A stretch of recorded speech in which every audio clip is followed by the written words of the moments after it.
What's up? What's up, you guys? Just gonna get Will in here and Jay.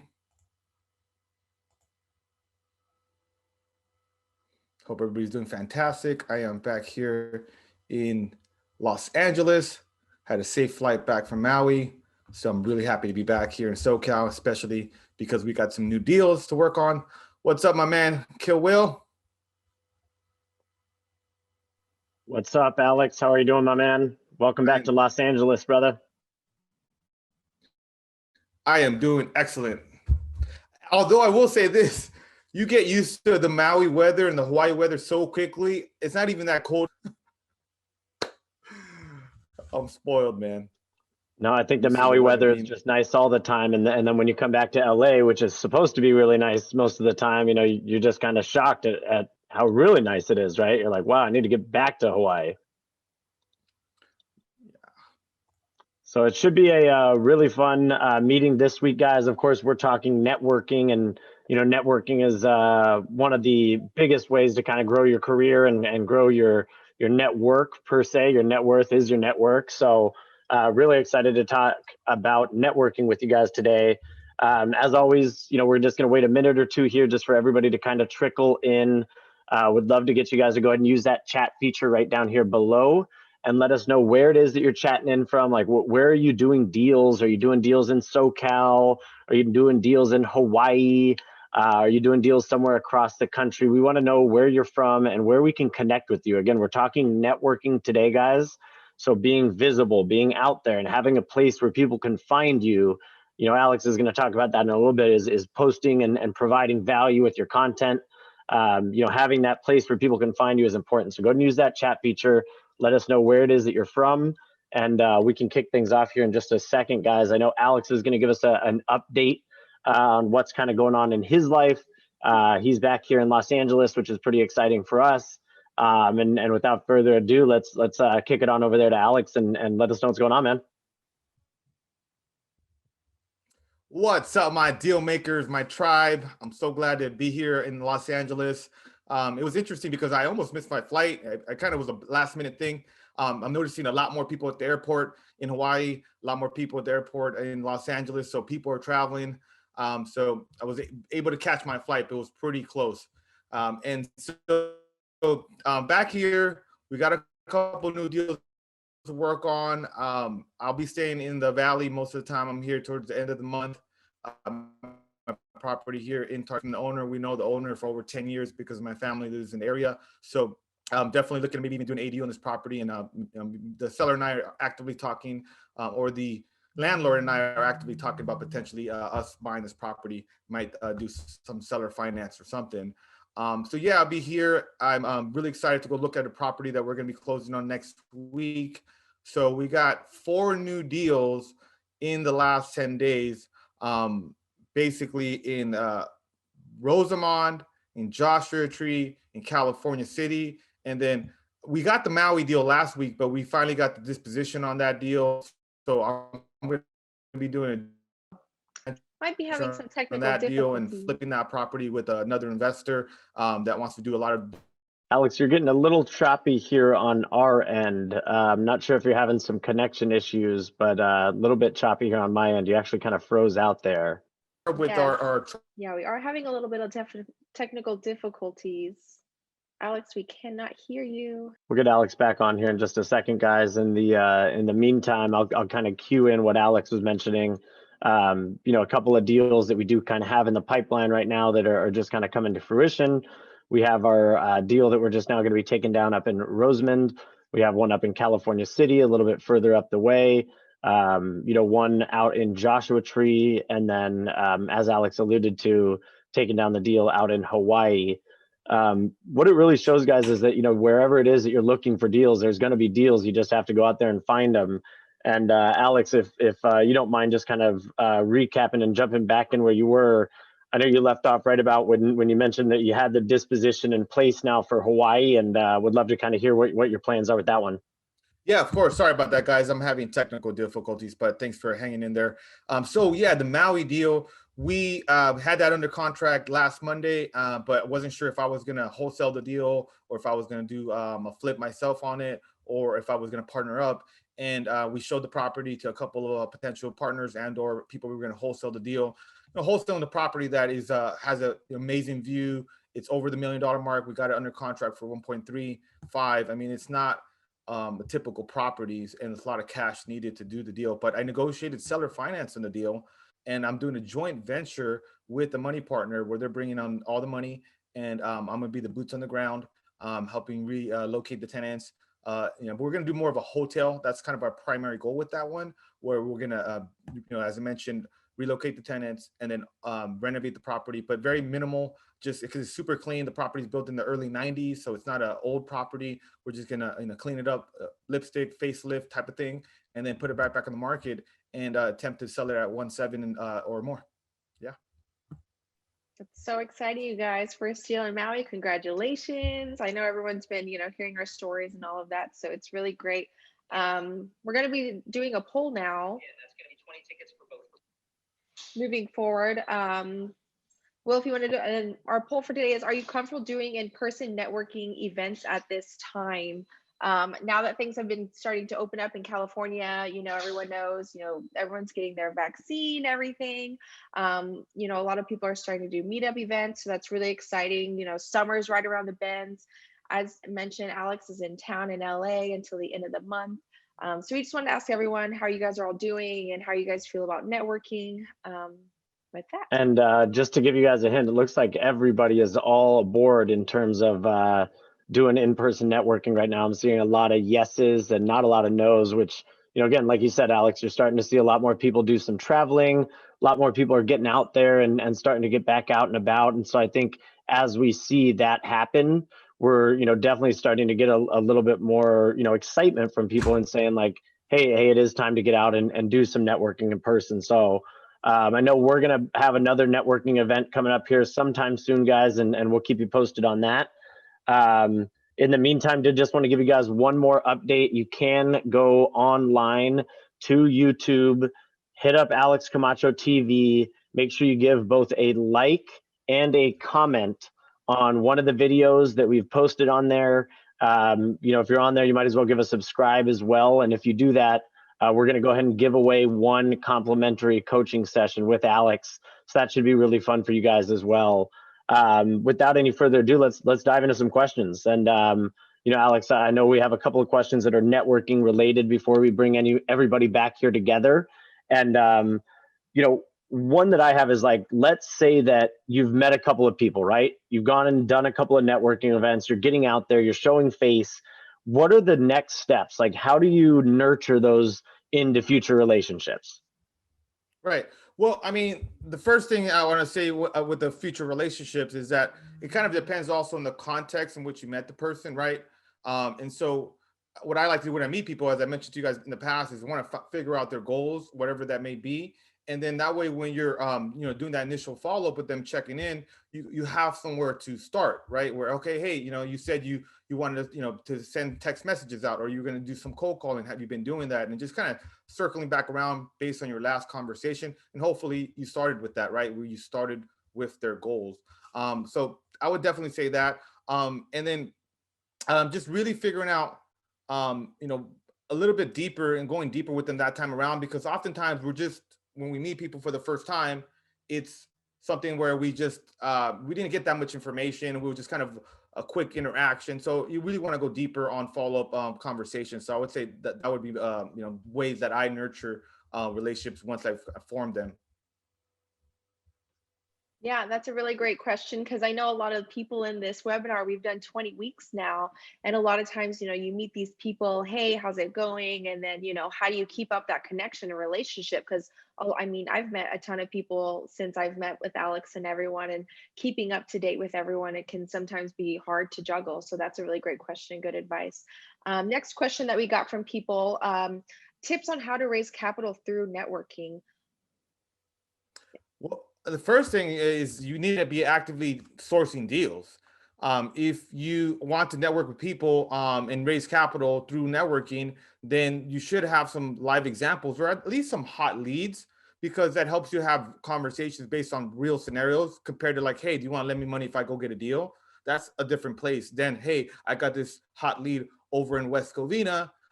This is kind of what the numbers look like. Is that something that you might be interested in, doing a deal with me on, whatever terms that you're offering? So I think being active is really, really important, rather than just raising the capital just to have the capital. People need to see that you're actively doing deals, and you need them, whether or not you do business with them or you get money from them, that you're still out there getting after getting deals done. So I'd say that's kind of a big one. And then just I like to have just opportunities already kind of in my back pocket for anybody I meet, kind of on that same note.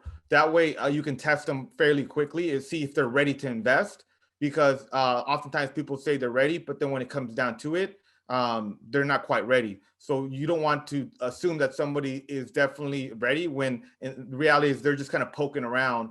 So I like to test people, because the money part in funding these deals, if you're going to be flipping or buying and burning or whatever you're doing to keep the property, or actually acquire it and not wholesale it, then it's really, really important that the funding sources are there, because then you don't want to be at the closing table and then people get cold feet on funding the deal. Yeah, I Yeah. completely agree, because sometimes, you have a deal and you need, the equity and the capital to do that right away. Not equity, sorry. And, if you can't have the funding right away, you could lose the deal potentially. So that's really good. And Love what I forgot to mention that the social media that's why it's important as well, because then if you're actively deal getting or actively pursuing opportunities for investing, then people will see that what you're doing, and then you'll attract people. We use the model of share and attract, not just post content, but we're sharing our journey, we're sharing the things we're working on, so then people can see what we're doing, and then the people that resonate with that or maybe want to be involved in somehow reach out to us as well. So I think that's another important point. And I love what Alex Ibarra said in the chat. I mean, if you find a good enough deal, money won't be an issue. Other things are going to kind of fall in line. And so, actively sourcing those deals is going to be your number one bet. Your best way to kind of grow your network is providing value, finding those deals, and then the rest of the pieces will kind of fall into place. So, Alex, I know everybody's, oh, go ahead. Can I give a shout out to Alex Ibarra for getting that deal in Maui, because we didn't even have all the funds to do that deal, but we still locked it up knowing that it was a good deal, and now we're going to be moving forward with the partner on it. So that's an exact example of what he just said, that find the great deal and then the money will find you. Love Couldn't have that. said it So better. I know everybody has swung and missed before, Alex, and give us an example of maybe some time where you might have missed a big networking opportunity, or something that you wish you might have been able to go back and done again when you were just kind of getting started. Yeah, so I think I missed on some opportunities of meeting, people that could have helped me in my business. I don't know what that might be, but I know I wasn't networking early on. So if I would have, maybe I would have found a money partner. Maybe I would have found somebody to help me with acquisitions, sooner. I ended up meeting people that helped me in those areas of the business, but it was, I would say, a good year later into the business, where perhaps I could have found some other partners or other people that could have benefited my business, and I could have worked with a little bit sooner if I would have done that. So I'd say that's one big missed opportunity. And then also just the social media. I've mentioned this in the past, even though I'm really active now. Even I've been working on real estate investing now for a little over 4 years. I didn't really share anything in the first couple years. So I think I would have been sharing a little bit more, and I would have learned more, and I would have interacted with more people, and I would have built my network sooner. Yeah. Yeah, every time I hear some question like this, what's something you would have done younger? I always hear it's like, I would have done this 5 years ago. I would have found you guys 5 years ago. And, I shout out to like Mark and Eliam, younger people out there doing this 21, 22, and it's just really great, meeting these people and the connections. Networking is such a powerful thing, especially, with social media. With that being said, with difference in social media, there's so many different ways of like networking, things you can do. We have these webinars. What's the biggest difference, do you think, Alex, between paid and like free networking, in your opinion? Oh, I love that question, because you can network in both ways, right? A free networking like this webinar, free networking like other real estate investing, Zoom calls and whatnot. And then there's paid, like going to conferences or things of that nature, or also masterminds. So I think the biggest difference is that like the caliber of contacts that you meet are way, way better when you're paying to be there, because usually you've already done some deals. Usually the people that you're paying to be around have also done a bunch of deals. So there's only so many high quality people that you're going to meet like in a free setting. I mean, you're still going to meet amazing people, but the context is different, and the caliber of contact is also way higher, way better. So I would say that's one big one. And then but also keep in mind that to be in those other masterminds, you do kind of have to earn your stripes. You do have to qualify a lot of times to get into these masterminds. They're not just going to allow it for somebody that just started, that's never done a deal, because then they're going to be asking a bunch of elementary questions and things that just not going to be as applicable to the group and as valuable to the group. So I'd say that that's also really important. And then another thing I just thought about when it comes to the free one is, when you're networking in these free settings, you got to be vocal, you guys. I think that's a big difference. I think that's important that people understand. You just can't just be sitting on the sidelines, just observing. If you're more vocal, if you're more active, if you're more engaged, you're going to get as much out of the networking as possible compared to somebody that's not doing that. And I think Will had a point you want to make on that too. Yeah, I mean, Alex, one thing I've noticed from you is that both of the masterminds that we've, seen you attend, they both require you to present something. So, again, kind of jumping back to that qualification point, you really do have to earn your stripes to get into those mentor groups and to get into those masterminds. And a lot of times when you kind of think of the difference between a paid mentorship or a free one, you're going to really weed out some of those individuals, those beginners that might be holding you back once you take that next step. And I think, you kind of nailed it on the head, Alex. You want to find that mentor that is going to propel you to the next level, and definitely kind of make sure that you find that right person, right? Yep. Right. Yeah. It made me think, like with Ryan Pineda, I don't know if you guys want me to add that link in here for the rookie program and everything. You do have to pay a lot, and it does, differentiate the serious people with that. And then also like finding exactly what your niche is. Ours in particular is flipping houses. Some people do the wholesaling, some people do the burrs. So, finding out exactly if you want to pay, or, there's so many free webinars these days. So definitely, dial down exactly what you're looking for, what you want to specialize in. And I think Jay is going to share the link for Ryan Pineda's program, guys. I think Alex is able to get a pretty good discount for you guys if you are looking to join any of Ryan's programs. Alex is one of Ryan's coaches over there, so it's a privilege to get to kind of work with Ryan and along Ryan and learn from him and Alex at the same time. So feel free to use that link below. If you do have any questions, you can kind of take a look on there and see what kind of programs that he does have out there. Alex, while we're on the topic, like, what are some tips that you have for, or some advice for a newbie on how to network with some of these more established or seasoned investors like yourself or Ryan Pineda or somebody like that? Yeah, that's a great question. I think it's important to identify the people that you resonate with, that you like their message, and you can see yourself wanting certain aspects of their business or life. So that way you are aligning yourself with someone that, is doing something that you want to do. When I started, I identified house flipper, somebody local here in Southern California that was doing what I wanted to do, and I went to go work for them. So just that simple step is important, because you don't want to go work for somebody that's doing a completely different type of business that you, even though it's in real estate investing, there's a lot of different type of investment companies. So keep that in mind.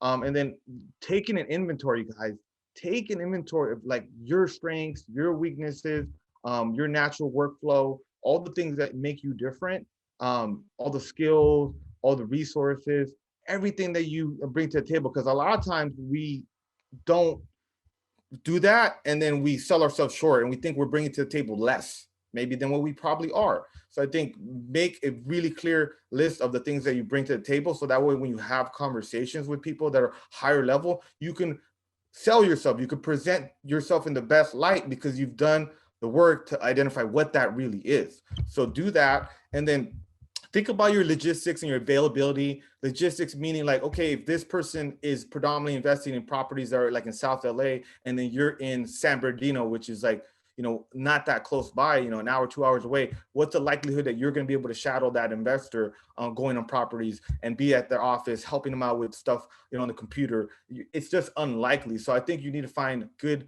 matches for that for yourself and for them, because if you're going to be able to intern for them or work for them directly as an employee while you're still getting started, or be an acquisitions person or whatever that may be, you need to be close to the person that you're interning for or working with, whatever that may be. When I was working for the second investment company I worked for, I was living in Studio City and the office was in Torrance. I ended up getting a small apartment directly across the street because I knew I had to be close to my money, where I'm going to be earning a living. So I think that's also very important. You guys need to really focus on those couple of things to bring the most value to be around other seasoned investors. That's so great. And I have to add, if I can say, like with Will and Alex and myself, there's so many different dynamics why it works is like, I just almost finished this book Traction, and it's about like the visionary and the integrator, and Will, like they match complementary. And even like Brian DeVilla recently on Instagram was trying to have someone for acquisitions and multiple people. So if you see someone struggling and if you want to have mentorship for them, try to fill in the holes or the places that you see them needing help for, and that will be like add value to them. And definitely recommend this book if you're interested in doing a coaching mentorship program. It'll definitely help you have clarity for that as well. So guys, I think what we're going to do now is we are going to go ahead and open up the room. I know, like, we said we have this weekly webinar. There's other networking events out there as well. I do want to just, give a quick shout out. We do have another event that Alex, you're going to be speaking on as well, I think next Wednesday, right? Yeah, it's gonna be pretty late for the West. Late California time, yeah. Late California time, because it's kind of a Hawaii investors out there. But yeah, if you guys want to join up, it'll be like 10 p.m. Pacific Standard Time. And what we'll do now, guys, is we're gonna go ahead and invite everybody here onto the screen. That way, anybody who wants to can kind of link up and kind of share some of their stories, share a little bit about them. Again, your network is your net worth. So as Alex mentioned, like now is the time to be vocal. Like if there's things that you need, I know Rory needs a structural engineer down here in Los Angeles. I know Mark is looking for investment-friendly real estate agents out in Las Vegas. I know that other people are looking for different things, and right now would be the time, guys, to let people know, be vocal, speak up right now, and if there is something that you need help with, let us know so that the tribe can kind of provide you that feedback and provide you that help. Yeah, and I want to add one more thing to that last question about logistics and what do you do as a new investor trying to be around seasoned investor. Although I'm not a new investor, I'm still early on in my journey, and so being logistically close to one of my mentors, Brandon Turner, has been super, super valuable. Now I had to move to Hawaii for to be closer to him, but at the end of the day, it had very little downside, a lot of upside type of decision. But now that I'm logistically close to him, I'm able to see him more often, be around his network, and things like that. So don't discount how important your logistics are to like the people that you're going to be working with or working for or whatnot. Couldn't agree more. Yeah, that's really great. Love it, you guys. And guys, if Good you to do get a see chance, make everyone. sure you turn on your camera. That way we can see you guys. Put on that camera-friendly Renee, face. We want to be able to Alex. see everybody in here and, see Renee's mustache and, see all of the smiling Good to see faces you here. I all. see Ibarra up there smiling in Hawaii. I know they're excited about their deal. So welcome everybody and let's get the conversation going. Yes. I actually have a quick question if I can jump in. Hi, Edward. How are you guys? Thank you again, as always. It's become a routine on Wednesdays. I love it.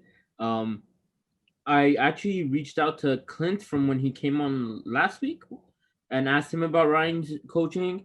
Got did an inquiry, had someone from his team call me, so I've kind of like been through those steps.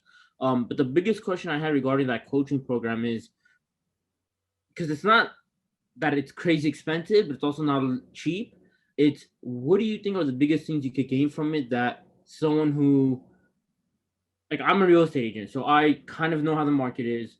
I have hard money lenders. I have the idea of what a good deal is, but what in that coaching would take someone who's just starting off to getting their first deal? my question to you, Edward, is: are you interested in the All-Star coaching program, or are you trying to do the rookie? So everyone I talked to, Clint suggested the All Star, but when I reached out and someone from his team reached out to me, they said that they want people in the All Star who have done a few deals. So they're saying sign up with the rookie. Okay. They tell me the rookie was 4,000 and the All Star was 30,000. Yeah. Yeah, I made the same face Mark did. I saw that and I was like, yeah, it's a big difference. So that's kind of where the conversation started, and I told them, and they recommended watching a few YouTube videos on Ryan's content. So I'm like, okay, I'm gonna watch some. This happened yesterday, so it's all fairly fresh. So just want to get your guys' thoughts on it, and hopefully help other people who have the same question. Yeah, for sure. So the program is really well organized. I would say everybody has something different that they could benefit from. If you want to expand your network, you're around a bunch of other rookie investors, right? If you want to just get, fill in the blind spots, the things that maybe you're not fully aware of because you haven't done deals, then that's going to help you out. What I love about Ryan's program is that it isn't a bunch of like sales. It's just like to the point, and he's not the type of person or coach or entrepreneur that is going to give you all these like 100 extra videos that you don't need. He's going to give you exactly what you need to succeed, and then just you implement it. You should work. But I think it's the community, it's the ability to like be able to ask questions from other people that are doing deals. It's just really real well organized, and they're always constantly trying to add more value to the program. So, for example, if you decide that you do a couple deals, you're in the program, I think you can upgrade to the All Star, and then they just give you credit to whatever you already have paid. So, or from example, I paid for the coaching program, but then you get the mastermind included every quarter. Now I do have to pay for flight, I do have to pay for my airfare, but I know there's a mastermind every quarter that I don't have to pay for extra. So I find that to be very valuable. So there's things like that where it just depends on where you're at in your journey. But obviously, if I'm working with Ryan and I'm an accountability coach within the program, then I believe in it. And you guys see me go to the masterminds over there. You guys see me post about it. And so I just don't have anything negative to say. Yeah, it's an investment, but you're not wasting money. It's an investment, and you're going to get as much as you put into it as well. So I would say that it's just up to you. If you feel you're ready, you need a little bit more guidance, more structured guidance, and to fill in all the blind spots that you currently still have. Because an agent is being an agent, Edward, but you still have not done investment deals, if I'm not mistaken, which is a different lane of real estate. So too many times agents try to put them in the same category. They're different. One's real estate retail sales and one's real estate investing, and they're different lanes within the same highway. If that makes sense. Yeah, definitely. And what I'll kind of chime in on that, Edward, is what I've noticed from the difference in the programs is what you said right there is, how would this program help me get my first deal? Well, the All-Star program isn't really geared towards that. And that's why they have that kind of qualification that Alex mentioned before, where it's like, we really don't have time for people in the All-Star program when we have 1 hour with Ryan to say, hey, how do I do a hard money loan? Because it's like, whoa, man, like we're paying a lot of money for this, and all of us already know how to do a hard money loan. And by you asking that question, like that just really took 5 or 10 minute explanation that could have been really precious time for us for other things. And what we go over in that All-Star program is like scaling your business. So it's not finding the first deal like the rookie program is, but it's okay, I have my first deal. How would I do it better? How would I hone in on these certain things? And that's where the All-Star program, like Ryan gives you all of his systems. So he shows you how to do that. And I think that's the biggest difference between the two that I've noticed. Community, they both have communities. They're both very well run and very well organized. But it's just, again, one shows you how to get that first deal or your first couple of deals. And then the other one really shows you how to accelerate that and take down 100 deals in a year like somebody like Ryan has. For sure. That's a good way to put it. Thank you. If that answers your question. Oh no, definitely. It's, if I could just add one more thing about paying for like courses, wholesale, all that, coaching, mentorship. It's like almost like a continuing education, just like a real estate agent has every year or every 4 years, they have to renew their license. They have to continue to be up to date on what's going on with the laws and all that. As a real estate investor, there's things that are constantly moving puck. So what I found is that I treat it like every single year I'm going to be spending, anywhere from $25 to $50,000 on continuing education to continue to be a better investor. And so once you invest in that first program, it's likely to benefit you. You're likely to see an ROI, and then you're more open to do that in the future as well, and continue to improve compared to someone that's never bought a course, never put any money, think they can get everything for free. Well, that's kind of a mindset thing. And once you get past that, then I think it really benefits you, because now you're like, okay, I'm learning. And you need to be a learning machine in this business, because there's always something new to learn. And I'd rather learn it from somebody or other people that have already done it or are currently in the game doing it better than me. And so that's why I think is important to recognize, as far as like the way you think about coaching in general, not even specific to Ryan's stuff or anybody else's, but just the way you think about it is really important, that it's a growth mindset, not this like limited fixed mindset. Yeah. And if I can add, for real estate, a lot of people, you don't pay to go to college for real estate, like a lot of people will go to school to be a doctor, anything, psychologist, nurse, whatever. There's education, there's so much to learn with this. So, you are paying for these classes and everything. If you hear from Elon Musk, you can Google it and do it on YouTube. So the world is at your disposal these days with technology and with that. So definitely utilize it. And, your mind is your best asset, right? Knowledge is power. Is it just me, guys, or is Jeremy and Andy in the same spot? Looks like they're both kind of hanging up there in the Golden Gate Bridge on my end. Who else has something that's kind of holding them back up, or wants to kind of chime in and bring something to light that they might need some help with? Yeah, well, I'll jump in. Hey, everybody. So, I shared a few weeks ago that I closed on my first house hack. It's a duplex on San Pedro, and we had a few folks over for a quick meetup right after we got the keys. We went through escrow and did all our inspections, general inspection, sewer line, foundation, all that kind of good stuff. And it's an older property. We knew there's a little bit of work to be done, and we had also planned on a big rehab on the front house, which is going to be the primary rental unit. Well, seller moved out, and all her stuff was gone. I just brought in a second foundation company just to get another quote, maybe save a couple $1,000s. And I got a sort of a bit of cold water on the face. And he said, you know what, I think you actually really need a structural engineer in here. I can't give you a quote because we really need some help here. So I actually had someone come in today, and I got a quote for some plans. I'll probably be getting another one in the next day or two.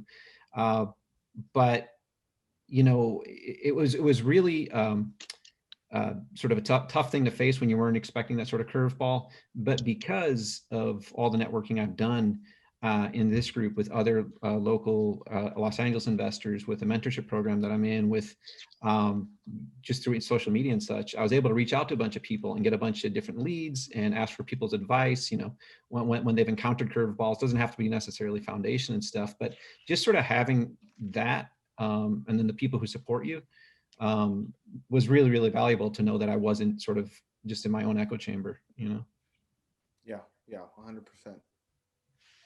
That's great. I'm curious, what mentorship program are you in, Rory? Sorry, I missed your meetup as well. That's okay. I'm in PACES. Oh, Nice. okay. Sub 2. Cool. Nice. Yep. Awesome. And I know curveballs will come. It's how you deal with them and how you handle them, Rory. So I think that's the best thing is, like you said, you have a network that you can lean on and kind of fall back into. So that's a testament to what you've been doing and how active you've been in this community and the tribe, and across Los Angeles as well. So congrats on that, man. And hopefully it works out well.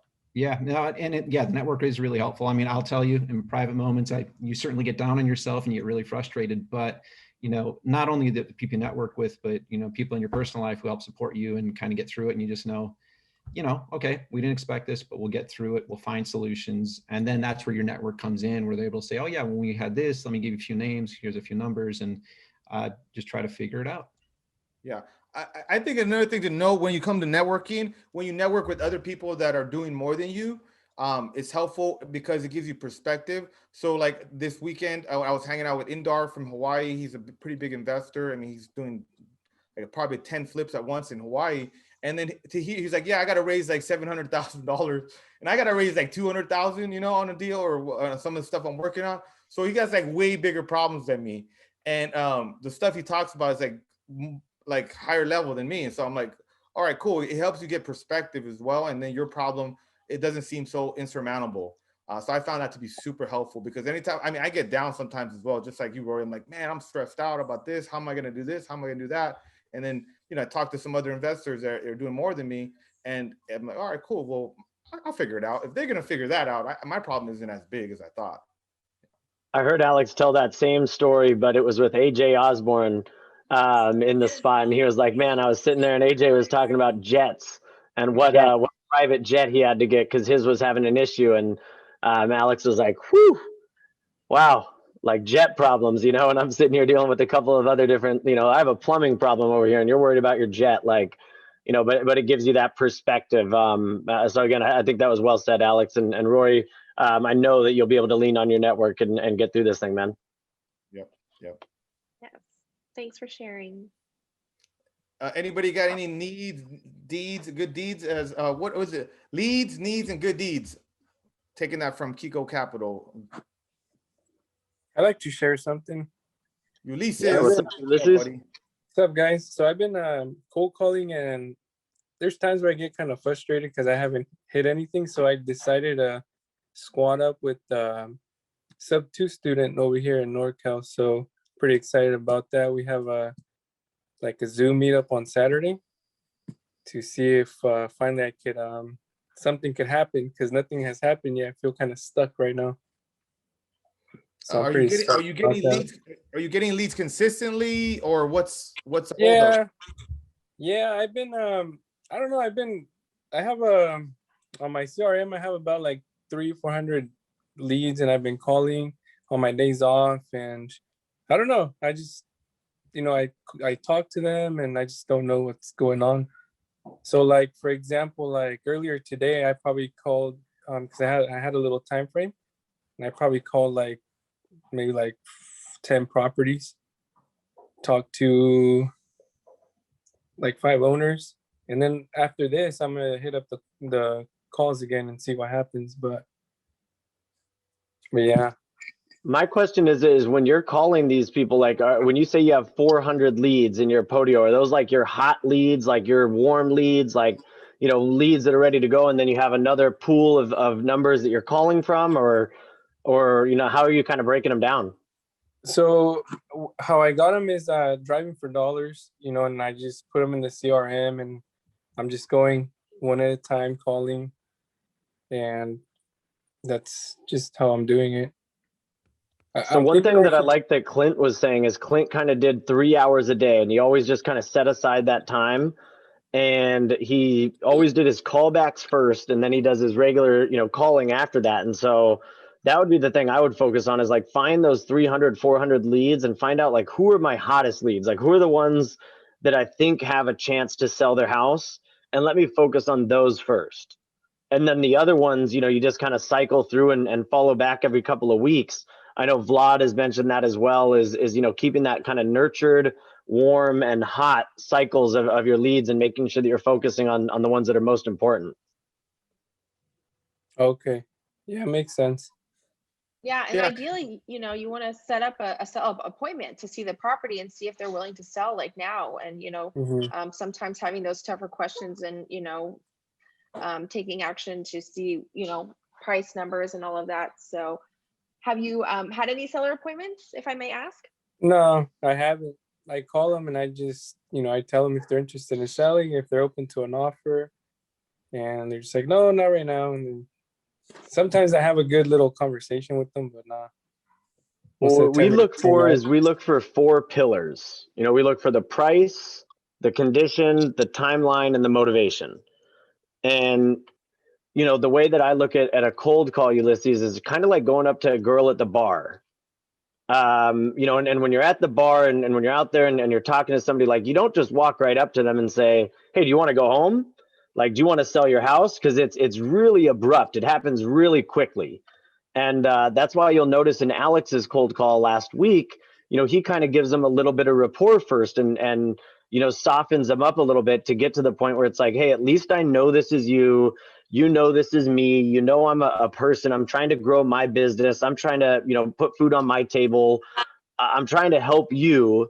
And then when you ask, hey, are you maybe interested in selling your house? It's a little bit less, abrupt of a blow. It's more of like, hey, you know what? I mean, like, and before even anything, like before you say, hey, would you want to sell your house? It's like, would you review an offer on your house?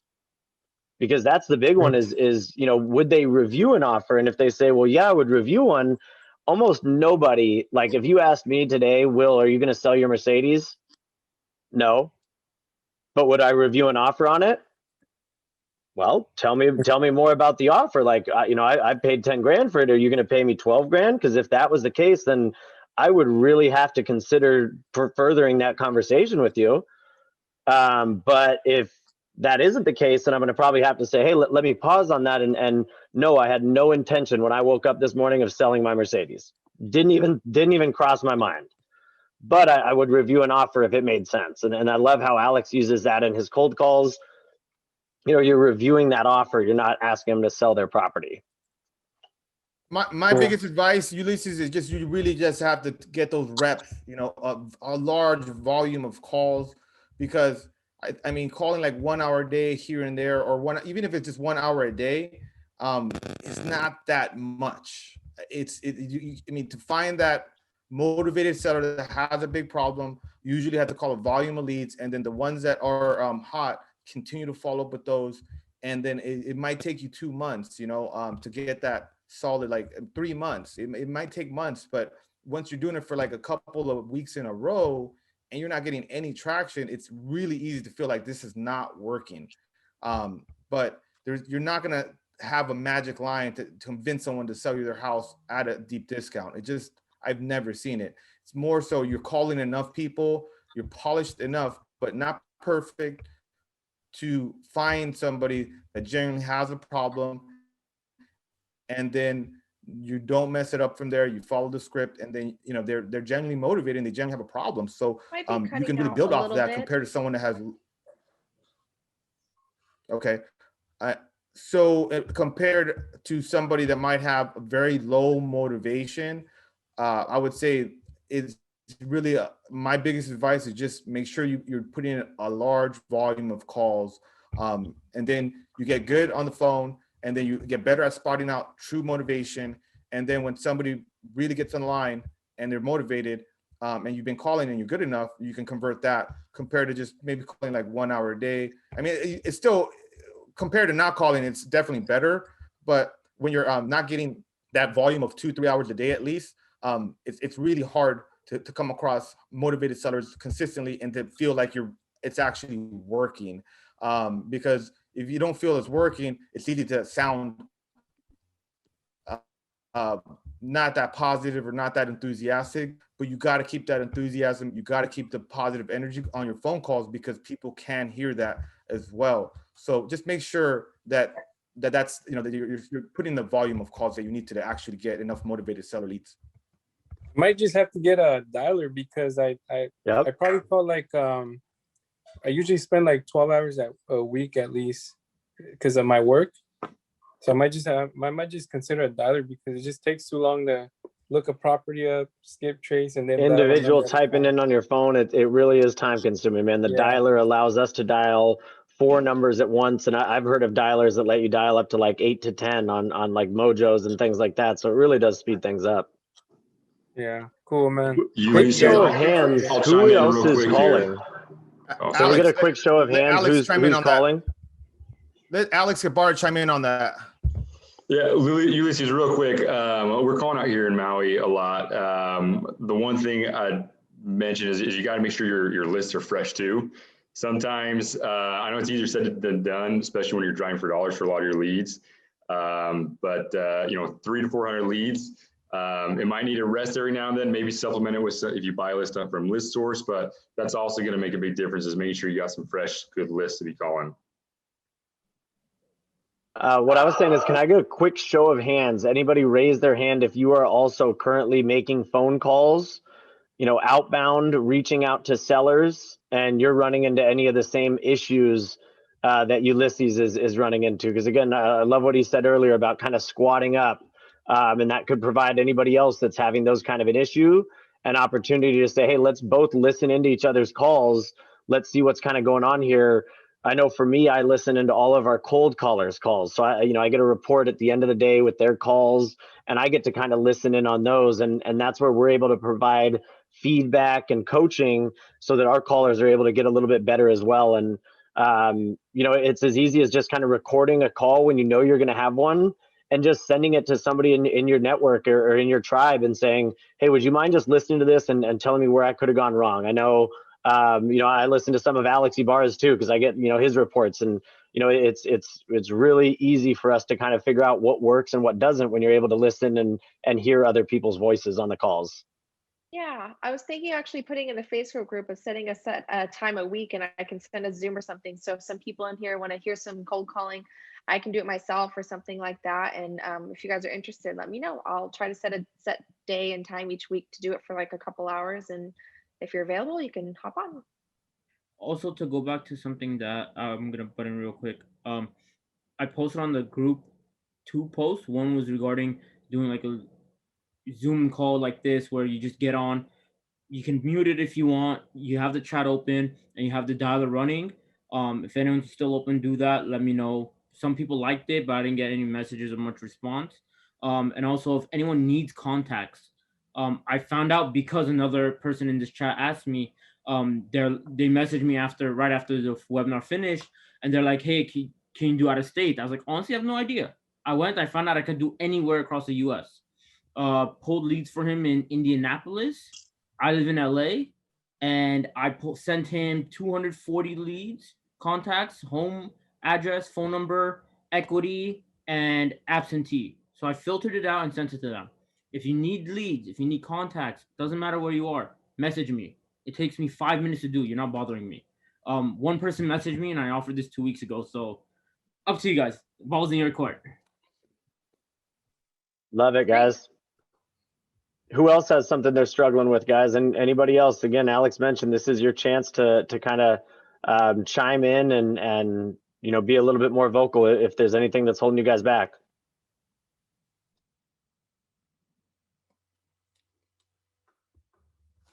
And if not, Alex is going to start putting some people on the spot. Well, speak at Don't once. make him do it. All right, let's see who I can get. Let me see who I can Hey pick. guys, I'm gonna pick. question regarding There we go. Johnson Wallace. how you doing, guys? Question regards equity partnerships. What's the smart best approach for both parties to play safe, make sure, especially when it's somebody you haven't physically met, you just they're the same path of in the real estate world, but you want to make sure you have your butt covered on both ends, right? What's that path? What does the beginning stages look like, and having a successful equity partnership? I think I heard the question was that how do you structure an equity partnership when you're first starting out? Yes. So you make sure they you're both covered when working on a deal together. Yeah, so I think the first thing is to have the expectations, like what you're, I mean, the term like deal provider and cash provider is common, right? So if you're bringing the deal and they're bringing the cash, what are you guys gonna do with it? Like, are you guys gonna flip it? Are you guys gonna ensure that both of you are on the same page on what you plan on doing with the property? With the way I structured my equity partnerships at the beginning was I had gotten really good at finding great deals. So I pitched it as say, hey, if I find a great deal, will you fund the 100% of the deal? And then we take, 50-50 split. Is that something that can work for you? And my equity partner said yes. Now, do you have to do the exact same thing? No, because it is negotiable. Maybe, you put a little money into the deal, maybe not. It can vary, but it depends on, I think the deal, and then so and you can structure it where let's say they're the one doing the hard money loan, they're the one putting the money up, you're bringing the deal, but you're also assisting with, project management for the rehab. And then also, anything needed for the resale of the property, you're there to assist as well. Because you don't want it to be where it's like, it's lopsided either, where you just bring the deal, you're not involved and you're expecting 50%. I mean, you have to have some involvement as well, because it does have to be a true win-win. And it's hard to be that when someone is, you don't want to be too lopsided because the parties can get, there can be issues there. But also when it comes to the paperwork, to just get into the details, you want to have a joint venture agreement. It just spells out, and I could send you that. It's something simple, but it's just dictating who's doing what, and then the numbers as well. So that way everything's pretty clear, and it's on paper. Because I lost a relationship that way, where we didn't do that agreement there. He was the only one on title, and it just didn't work out, and end up kind of not only missing out on some potential revenue or making some money that I felt I was due, but also we no longer doing deals together because we didn't get that taken care of in the front end. So you get the paperwork and the goals, and then just making sure that it is a true win-win, not too lopsided. I'm doing another deal with Tribe. I don't think he's here right now, but he's going to keep it as an Airbnb rental. But he got a great deal. I'm going to bring all the money and get the funding for it. And he's going to go ahead and put a little bit of money to the table, and he bought the deal. So that's a true win-win. He's going to keep the property. He's going to cash me out, and then we're going to refinance once we rehab the property, and I'm bringing the funds. So I mean, there's a lot of flexibility there, but it does start with having a great deal usually. And then that you have people that have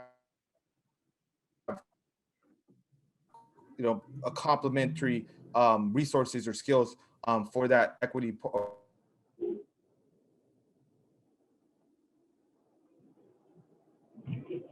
And Alex, I know you're cutting out a little bit here again.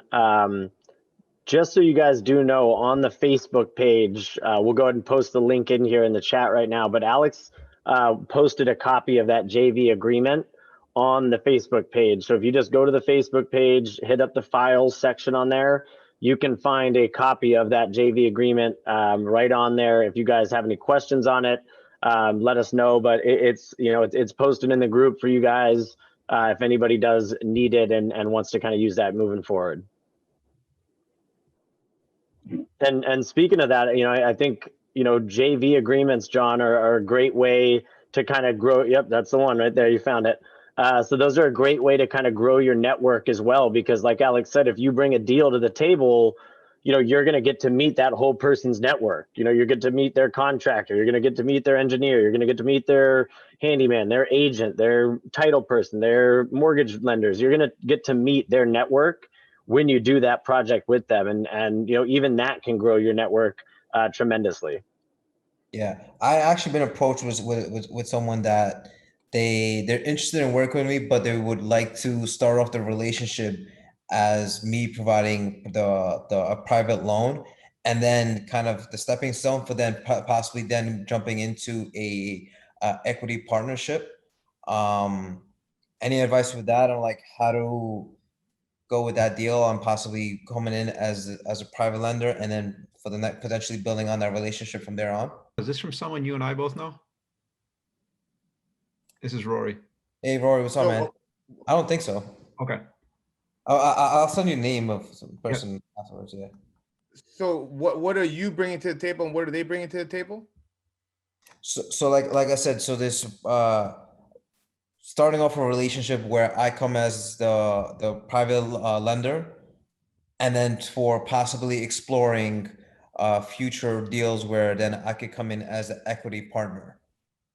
So pretty much establishing that relationship early on the first deal where I come in as a private lender, for them possibly then the next second and future deals coming in as an equity partner. So my question is, what's your advice on coming in as a first-time private lender to establish a relationship with somebody for future deals?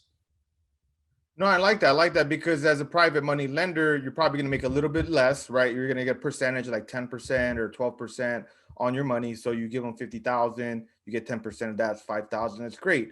Now, if you did an equity deal, you probably make more. But if it's a way for you to get in the relationship and earn, kind of that relationship, then I like that strategy because you're still going to get paid. And I'm actually kind of doing that with some of the people in the tribe where, it's like, hey, I don't really need that many equity partners, but I do need some more private money lenders. But if you're a private money lender, then I'm more likely to consider you as an equity partner on future deals because you already helped me on another deal. So, yeah, that's And why it I gets look your at it. foot in the door, so I mean, like like it, like Alex said, it opens up that relationship for future business. Right. That's one reason. That's one way I'm like trying to explore this. But now, like from a private lender's perspective, how do I protect myself with that? Right. That paperwork. So make sure you have it on paper beforehand, making sure that you know the roles and goals of the agreement. So, your goal here should be, hey, I'm going to bring money to the table, and their role should be, we're going to bring the deals to the table. So if they aren't bringing deals, they don't get your money. And if they get a deal, you vet the deal before you put your money in. It's as simple as that. It's, I would never just give somebody the money without seeing the deal. So, you want to at least get an idea of, okay, here's the deals that this person is doing. These are the properties that I want to be a part of. Now I can kind of put that money in there, right?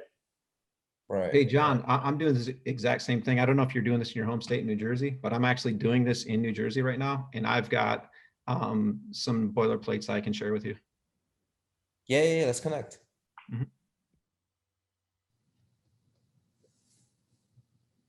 Love it, guys. Who else has something? Any needs? What is it, Alex? Leads, needs, or good deeds?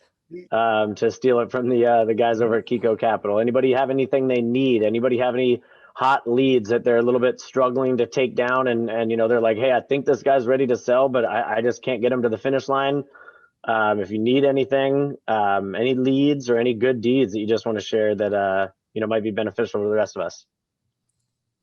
I'd love to ask for some Actually, advice. I have one.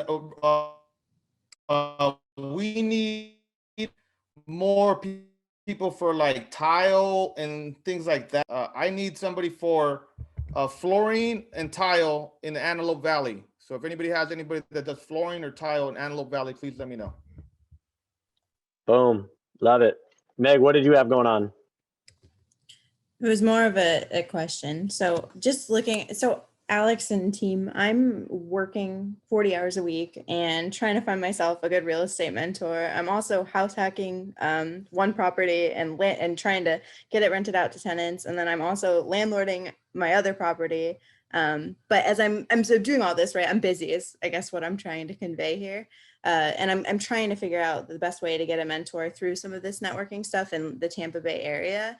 And so I've started reaching out a little bit to, people I know who are investing. But do you have any recommendations of places to meet these people or things that I can do in my networking to really stand out? I feel like I don't have too much to offer them right now. And I think that's kind of the struggle that I'm having. Okay. Well, for starters, that having that thought and that doubt is going to be contagious. So like figure out, like we just had that question earlier this week, what you can bring to the table, what strengths and structure you have that you can offer to the people, depending on what kind of mentor that you're looking for. Yeah, Meg, that's a great question. I think, you said something important there though, like you're busy, you have a lot of time, but you want to be mentored. Well, what are you going to do for them? I mean, you're busy all the time. And, so I think that's something you need to figure it out because. Oh, I think it froze again. I think it froze a little bit. Yeah, Alex, you might have frozen out there. Meg, the thing that I'll kind of say to it is, think about what the mentor is that you're looking for, right? Are you looking for a house hacking mentor? Are you looking for a flipping mentor, a burring mentor, a rental mentor? With, I mean, what? Alex might be back and he might be chopped back out again.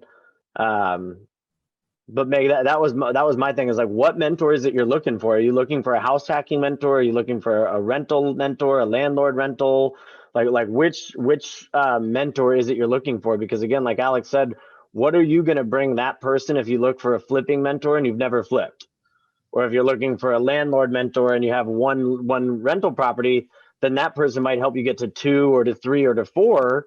But is that your goal? Is that what your end goal is? Do you want 4, 5, 6 rental properties? Do you want 5 or 6 house hack properties that turn into rentals? You know, there's people that can show you how to do a house hack every year, every time you qualify, every 18 months, and you know, just like clockwork, go into the next one. And really easy for somebody like yourself with a full-time job. But that's what you really need to figure out is what is that mentor? So Rory decided to join the mentorship with Pace Morby. Well, Rory was looking to get into creative deals, and he knew, hey, that's the way to get into creative deals. So that's why he looked for that mentor in that space. And that was the biggest thing I took from you, Meg, is it's just a little unclear what space you are looking for a mentor in. And I think Alex said, it looks like we got you back there. I think you cut off there for a second, man. Yeah, And Meg, if you want, you can message me and we can have a talk later. I'll see what I can do, and I'll talk with Alex too about trying to help you, you know, with mentorship, and we can discuss that further or something. I know it's almost 4 o'clock now, so. Thanks, Jay. Yeah, of course. Guys, anybody else got anything else, you know, needs, deeds, or good deeds they want to bring up?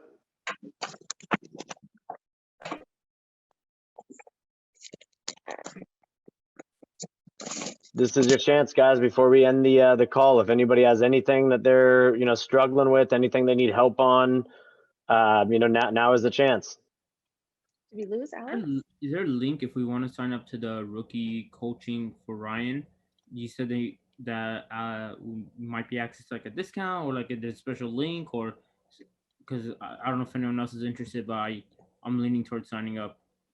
Yeah, I just shared it in the chat right now. I think you have a couple of folks in here as well that are already part of the program. Yeah, You know, so that's always a really good thing to do as well. So I think Mark, are you in the rookie program over there with Pineda? Him and I were chatting actually. He messaged me.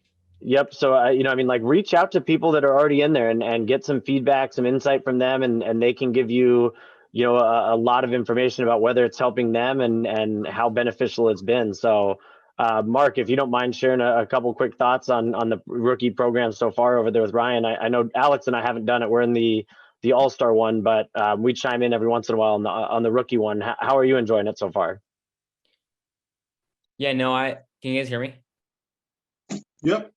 Yeah, no, I really like it. You know, it's like like Alex said, like the like there's a difference between the free groups that you join and the paid mentors, paid mentorship that you do. The biggest thing for me though is like the calls, the accountability kind of thing. Yeah, no, it's just I definitely recommend it. If you can get the discount code through here, that's because it's pricey. I get it, but yeah, I know I recommend it. I love it. Hey guys, another quick question here. Curious to know if anybody in here has done a refi from a FHA into a conventional to then get this another property in an FHA, and how did that go about? Whether you can get another FHA loan after you refinance the other one?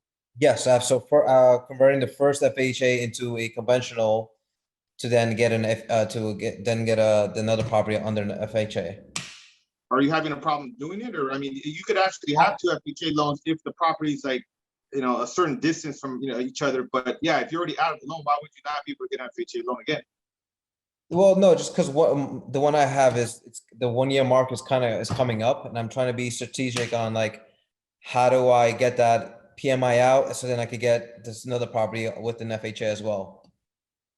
Right. I mean, I would ask the mortgage broker, you know, Moises, that helped Rory get the property there. You're more than welcome to ask him. That's a little bit more of a guide, like a lender guideline question. And I don't want to give you any wrong information. If there's a lender here that does a lot of FHA loans, then feel free to chime in. But I think that depends on the guideline from the lender, and you need to ask the broker about that knows the lender guidelines right now based on that scenario.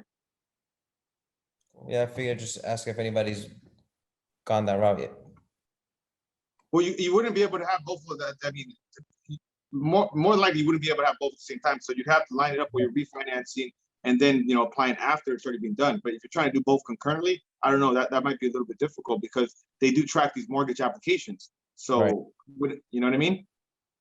Yeah, I was just trying to see like what's that timeline normally look like. I know you definitely have to the first FHA would have to be out of into a conventional to then possibly explore a second FHA. But I'm just kind of like curious if anybody's taking that path on refinancing out of that FHA into the conventional to then get the second one. Well, a new FHA, I should say. Yeah.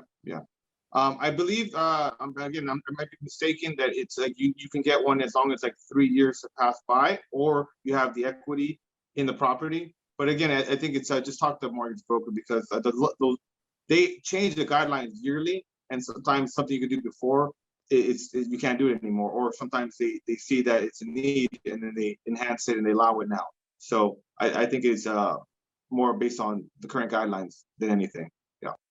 Well, guys, if anybody has anything else, now's the time to say it. Speak now or forever hold your peace. We're going to go ahead and cut this meeting here after this, if not, and get back to things we're going to do next week. We're having a special guest, and we'll release the flyer for that a little bit later on this week. But you guys will be really excited with the guest next week. It's going to be right in line with what we've kind of been talking about right now. Mentoring, coaching, and so I do highly recommend tuning in next week. We'll post the flyer in the Facebook group as always, and we'll see you guys next week. All right, catch you on the flip side. One more question, actually. Oh, one more question. Here we go. So, apologize if this is something you guys covered. I know there was a question that came up, and Alex Ibarra suggested making sure you have a quality, clean list.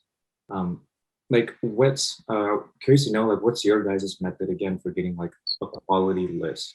Like from what does that look like, from start to finish? If you guys can cover that. Ibarra, you want to dive in here, and I'll kind of chime in? Yeah, and when I was talking to Ulysses is he has one of the best lists you can ever get is out driving for dollars. My point is that sometimes those lists can get a little bit stale. You need to let them rest sometimes. If you do start to see that decline in answer phones or just making any progress with anybody, that's when I'll let a list sit. Not that there's not any gold left in it, but I'll let it sit for a minute and try something else. I mean, if that's where you're going to want to look at list source, or it sounds like Edward has access to some records that he's offered to everybody, where you can go and pull. I know guys who pull just high equity, just in general, and they just crush it with the high equity. So it's not so much about finding that perfect list. Obviously, pre-foreclosures or water shutoffs, or there's a way to niche it down and see some people that might be potentially interested. But it's less about the that perfect list, I would say, and more about just make sure you're making calls that are consistent. And if that list does start to get a little bit stale, then you have something to kind of just throw into the mix and hit that one back in a week or so. That's more what I was talking about with Ulysses. And one way that we're kind of doing it right now is again, you just have to kind of work it, Jeremy, and trial and error. So right now I'm working with our VAs and our cold callers, and we're working to try and create a system where when our callers are identifying that somebody is the person and they own the property, and then maybe they just get to that point where they're saying, hey, this no, I'm not interested in selling, it's not a good time. We're working on finding a code that we can type into our notes, something as simple as like AP at the beginning of the notes that just says actual person. And then on our back end system, our VA is going to pull all of those that say actual person and create a new sub list of those where it's like, hey, now that we have that list of 10,000, well, there's going to be bad data in there. Ibarra posted a post last week. I think he had like a 30% response rate. So there's going to be those people that don't respond, bad numbers, bad data. So we're going to try and pull the good numbers, the good data into a separate list that, like Alex said, we can let certain ones cool off sometimes and let other ones burn sometimes, and constantly be kind of rotating these lists. But that driving for dollars list would always hypothetically be your best. And then that secondary best would be your, hey, these are actual good data, good numbers. maybe it was just a bad time. And then that third list source might be your coldest leads, where it's like, hey, we're still coming through these and we're looking for the right people in the right time. And when we do get there, we're ready. Yeah. Hopefully that kind of helped a little bit. And again, you know, Alex and I, Ibarra and I, we're constantly changing and shifting our call strategy. And you know, it's always a work in progress. Yeah, yeah. Hey guys, one last thing about the coaching program, the rookie coaching program. Edward and whoever else is actually genuinely interested, reach out to Will if you are. If you're going to use that link that we posted, because that's, you know, that is a link to get to the program. But if you're really serious, then I'll pull favor. I mean, I can get you discounts, but it's not like it's going to be like 50% off. So you got to be serious. Just reach out to Will, and then we'll make it happen. Get you a discount if you're really serious. Cool, guys. You know, again, keep at it, keep grinding, guys. I think Ibarra said it himself, like the best leads that we are calling on currently, driving for dollars. Nobody else has those. Those are your leads. If you're not actively doing it, I would, you know, kind of take a look at what you're doing yourself and gut check yourself. I still drive for dollars. Jay still drives for dollars. Ibarra still drives for dollars. Like, you know, those are some of the best leads. And we even do door knocking. You know, now that COVID is starting to kind of shift out a little bit more, you know, we're starting to focus a little bit more of our strategy on, once we are driving, like, let's get out of the car and make that contact right then and there. Let's make that connection, make that first touch point, and figure out who that seller is. I know yesterday, big shout out to my guy, Andy, driving through San Francisco right now. Me and Andy went and did some door knocking and talked to some actual sellers, you know, and some old sellers that are in these older homes that need help. And, you know, you don't get to know that story unless you get out of the car and get to meet that person. So keep it up, guys. We'll see you next week. We're going to have a big call next week. You don't want to miss it. We will post the flyer and keep you guys updated, and we'll catch you on the flip side. All right, take care. Mahalo. Have a good week, everyone. Stay safe. Enjoy. See you guys. Bye. See you guys. We'll see you guys. Stay safe. Bye. I might have somebody for tile. For tile, awesome. I saw that in the chat, Hector. We'll connect and make sure we get that over to Alex. We'll see you guys.